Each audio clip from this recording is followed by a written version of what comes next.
Charles in the volunteer state. Alex, that line for veterans from Bowie, Maryland. Go ahead, Alex.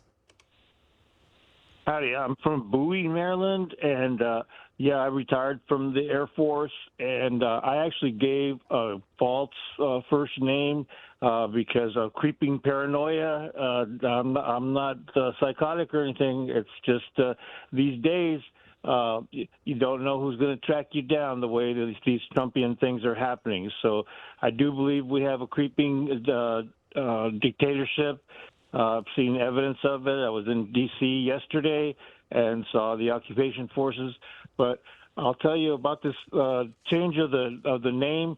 It does appeal to me in a way of the idea of having a Department of War, because to me the idea of a Department of Defense was a little dishonest in the first place, because it was always about war. And even we say even a watch clock, a broken clock is right twice a day, right? So I believe this is one of those Trumpian ideas that was inspired by some good writer somewhere that actually does have a strong appeal. You know, like Hegseth said today. Alex, is it worth whatever billions of dollars it may take to make this name change? Not at all. Not at all. It's a joke. It's just like I say. My knee-jerk reaction was to say, "Yeah, that sounds pretty good," and I'm afraid that's going to be the one that millions of people are going to have, millions of men in particular are going to have, and it's going to be what stays with them. That's Alex or somebody else. Alex using the name Alex this morning in Bowie, Maryland. This is Sid in Upper Marlboro, Maryland. Also on that line for former military. Go ahead. Yes, I think this is really foolish, changing the name to Department of War. What are we going to achieve? And all the billions of dollars spent to do this when we have other wars going on around the world, and we have important issues at home that need to be addressed. Changing the name to Department of War really does not make sense. It's stupidity.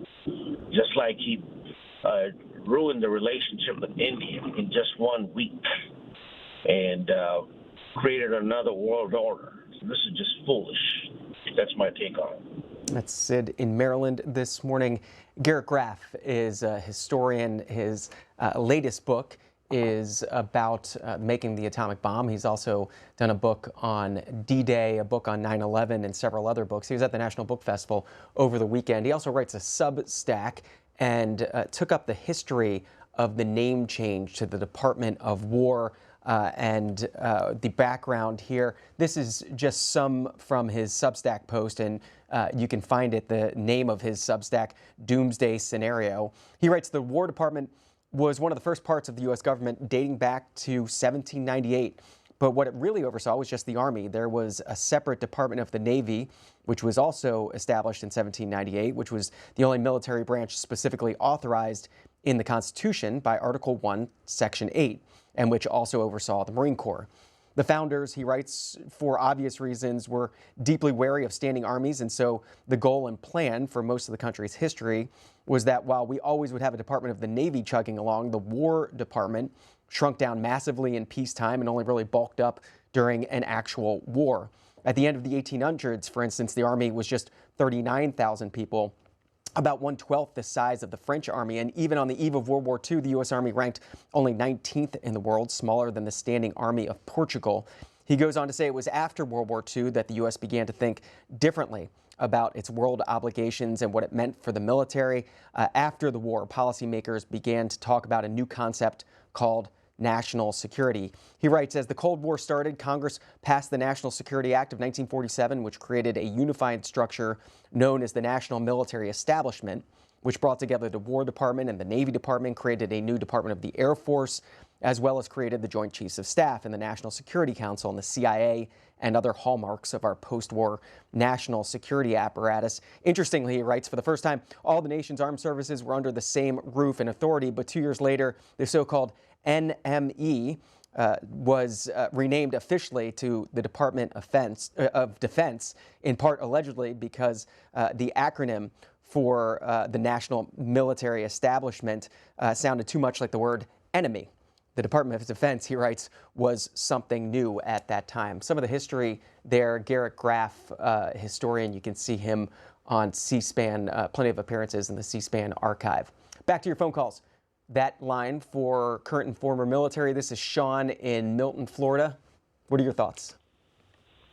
It's just wordplay again, because these guys are insecure about their positions and about their effectiveness, and they feel that they have to make these grand gestures in order for them to become some kind of confident warrior. I was in the Navy for 21 years, and every time things got slow, they came up with new terminology to make us all feel better about ourselves. And it's a waste of money, and it's a waste of time, and I think it's foolishness. Beth is in Florida, Republican. Your thoughts? Hi, I'm former DOD employee for 10 years. My husband had 33 years with the DOD and is 4 years in service. Both my parents are disabled veterans, or were disabled veterans of World War II, and go back in the family all the way back to the Revolutionary War with military members in the family. This is outrageous. If you look over the last couple of years, the Republicans have been talking about having a war machine, a lethal killing machine. And Pete Hegseth took up that line when he became in as secretary. And he's a little pissant that thinks working out in the gym makes you a warrior. And Beth, you call in on the line for Republicans. Are you a Republican? Yes, I do, and I have been a Republican, a registered Republican since 1972. I have been a Republican since I was 5 years old, and my father took me to vote for Eisenhower. My parents suffered after World War II. They know the cost of war. We changed the Department of War to the Department of Defense. We created a United Nations to not have any more wars. We created NATO to be a defensive, not an offensive, but a defensive organization. Pete Hegseth, the Republicans, they call their committees in the House weaponization committees. Trump has gone to war with the American people. He's going into cities, bringing in the National Guard, bringing in the Marines, talking about bringing the military into cities that he has no business doing anything with, because tell me where in Article 2 the Commander-in-Chief can go into cities without the governor's request. That's Beth in Florida on going into cities, and the president's post over the weekend about Chicago, saying that Chicago is about to find out why it's called the Department of War. That Truth Social post that got so much of attention, so much so that it was the topic of conversations yesterday on the Sunday shows. This is from CBS's Face the Nation. Senator Tammy Duckworth, a veteran Democrat, senator from Illinois. This is what she had to say.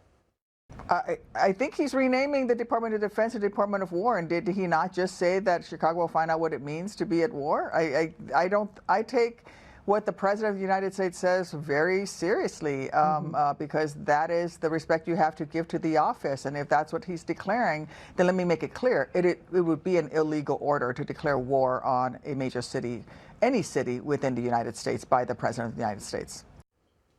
Illinois Senator Tammy Duckworth yesterday. This is that line for veterans and military. This is Darren out of Colorado Springs. Go ahead. Hey, good morning, John. Haven't talked to you in a while. I will say this man is the master of distraction. Now we're talking about naming the Department of War. I just wonder, is this some alpha male thing for him and Hegseth? And like the previous caller said about going into Chicago, as a veteran, I find it disgusting. We should be talking about maybe, I don't know, the economy, homeless people, housing, health care. Are this man's health? Look at his ankles. Look at how he speaks. I know Biden had his issues, but this man is going downhill fast, and we really need to think about another president here. This guy is, it's scary. Have a good day, Jeff. That's Darren in Colorado. That number for active